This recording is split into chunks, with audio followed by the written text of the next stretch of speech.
الفترة الماضية مشروعات كتير قومية. طبعا بنساند الشباب في كل حاجة بيعملوها في جميع المجالات.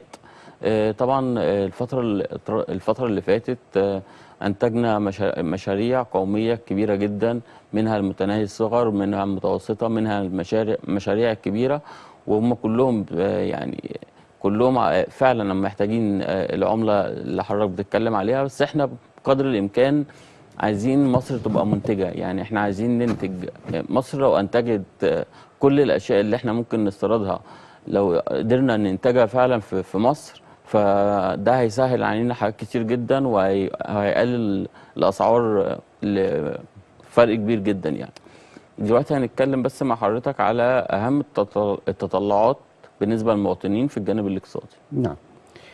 خليني اقول لك طبعا يعني المواطن المصري البسيط اكتر شقين. انا مش هتكلم طبعا على الجوانب الاقتصاديه الكبيره هنقدر نتكلم فيها في الملفات بعد كده، ولكن انا هتكلم في جزئين بسيطين جدا. الاولاني اللي هو ظاهره ارتفاع الاسعار، وطبعا دي اللي طبعا الدوله حاليا بتدي ليها اولويه عليا جدا. المواطن كل طبعا موضوع ارتفاع الاسعار بطريقه مبالغ فيها من بعض التجار اصبح هنا لابد ان يكون في وقفه معهم.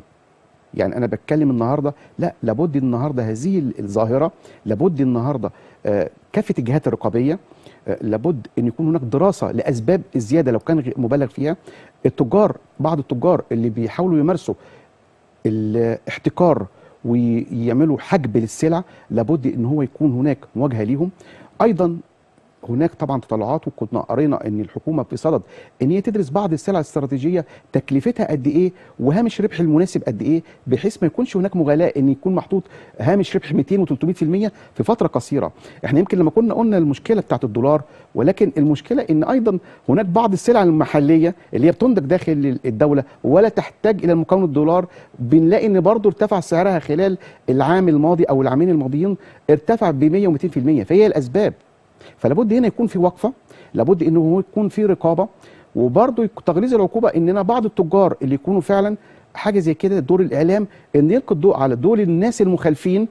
ليه لا؟ في بعض الدول بره التاجر المخالف، وكان زمان بيقول لك التاجر هي سمعته، فممكن يتم الاعلان عنه ان دوت تاجر قام بالغش او قام بعمليه اللي هو حجب السلعه او رفع السلعه واستغلال المواطنين. فاعتقد دي اول حاجه بتكون مهمه جدا. ماشي. الحاجه بس بعد اذن حضرتك طبعا بعد المقاطعه، الحكومه طبعا ابذلت جهدها، وفي كل محافظه منفذ قوات مسلحه. نعم. طبعا الاسعار فيه بتبقى اقل بكتير من الشراء من التجار او من المحلات، يعني اللي رفع سعرها. فالدوله وفرت لنا في كل مكان في مصر، في كل محافظه في مصر عندنا منافذ بيع للقوات المسلحه باقل الاسعار.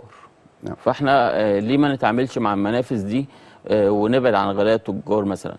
طيب خليني اقول لحضرتك ان اولا الشعب المصري احنا بنتكلم فوق ال 100 مليون، ومش عايز اكون الموضوع كله يقتصر على مجرد المنافذ اللي هي طبعا الدوله او ما الى ذلك، ولكن خلي بالك ان انا عندي اللي هي عده وحدات معايا ازاي للبيع، خاصه اللي بيكون برضو تحت منافذ اقتصاد غير الرسمي كبيره جدا على مستوى طبيعه بلدنا، طبيعه هذه السوبر ماركت والمنافذ البيع والمحلات. فدي طبعا بتتعامل مع شريحه كبيره جدا في الدوله. فانا لابد هنا ان يكون في تعزيز. احنا بنتكلم على تعزيز. انا امتى اقول ان في تغيير؟ ان انا كمواطن لما اجي انزل اشتري السلعه الاقي السعر فعلا اصبح سعرها مقبول، هنا اقول والله لا كذا. او ما يكونش مثلا في بعض السلع الاقيها ارتفعت 200% وانا مش شايف اسباب جوهريه في موضوع الانتاج او ما الى ذلك. فاحنا بنتكلم على ايه؟ دور الرقابه، سواء كان بقى بنتكلم على حمايه المستهلك في جهاز وزاره التموين الرقابيه، يكون في تعزيز ويكون في تغليظ للعقوبات. لان انا لو بس رحت، طبعا دي قروض للدوله في موضوع ان انا براعي اللي هو محدود الدخل، فبعمل لهم المنافذ ديت ان هي تاخد باسعار، بخلاف طبعا اللي هو التغطيه التموينيه.